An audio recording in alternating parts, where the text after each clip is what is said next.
When you think of Westeros, you think of an expansive world. I spoke to House of the Dragon production designer Jim Clay about the Game of Thrones prequel series and how it was created.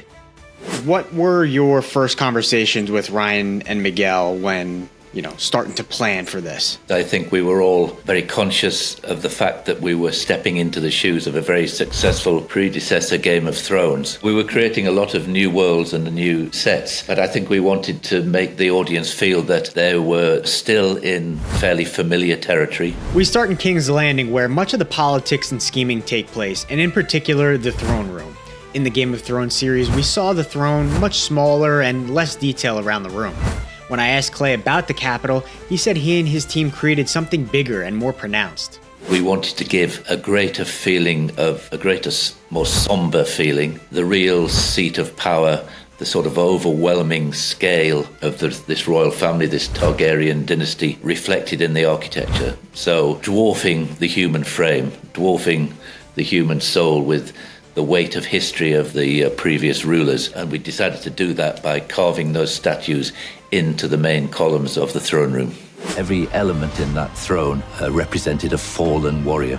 Going beyond the throne room, the entire Red Keep is pretty much built like a chessboard, strategically designed for all the politicking and moving in the shadows. This was not only the home of the Targaryen family, but it was the seat of power. It was parliament, government, all overlapping each other. A sense of the Machiavellian atmosphere that people are always being watched, who's talking to who's meeting who. I wanted to design it as a composite set to allow that sort of action to take place. So there's many positions high up, windows near the Tower of the Hand, where he can be looking down, observing what's going on. And that slight sense of never being at ease there, always looking over your shoulder. Going across Blackwater Bay to Dragonstone, the ancestral seat of the Targaryens, is where Rhaenyra made her home after leaving King's Landing in Season 1. The set is actually located in Portugal, and the bridge leading up to Dragonstone is a bridge connecting the mainland to a monastery. You remember that spot where Otto Hightower and Daemon Targaryen had that standoff in Season 1. Welcome to Dragonstone, Otto. Your occupation of this island is at an end. Clay chose to create an ancient and ominous feel when building out Dragonstone. He wanted to add detail to portray the seclusiveness of the location. I think we wanted to make a rather bleak place, even though it's on a volcanic island. And in particular in Season 2, Rhaenyra has gone there and she becomes a prisoner. So I did things like although the windows were extremely tall, I made the sill height extremely high as well, so you couldn't just stand there and look out of the window. And so that there was still this sense of imprisonment for Rhaenyra, even though the spaces were huge. It still had that sense of confinement. The painted table was first seen in Game of Thrones when Stannis Baratheon and Daenerys were occupying Dragonstone. Jim Clay said in House of the Dragon, he had much bigger plans for the iconic map table. The whole of the painted table during the era of Game of Thrones had been in a much smaller space. Because it was going to play in a lot of scenes, we decided to make it into its own set, a bigger set, a big hall with tall sloping windows that light would shaft in, and we made a much bigger deal, I think, really out of the painted table itself. Claire Richards, our set decorator, took that on board, and so it has lights underneath lit by candles illuminating the different towns across Westeros, and it became a great tool to strategize the action so we could see where different armies were moving and what was being planned. You can't talk about Westeros without the North and the Wall. And Season 2 opens up with a reminder that the North remembers, and so do we.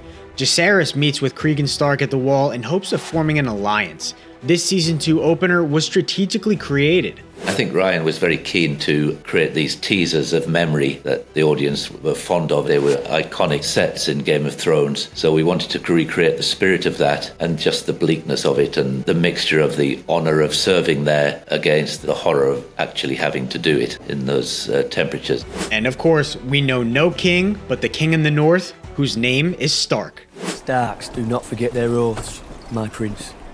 The largest castle in the realm has suffered a lot in past lore. Harrenhal was burned by Aegon the Conqueror and his dragon Balerion the Black Dread during Aegon's conquest of Westeros. Since then, it's long been considered a cursed castle.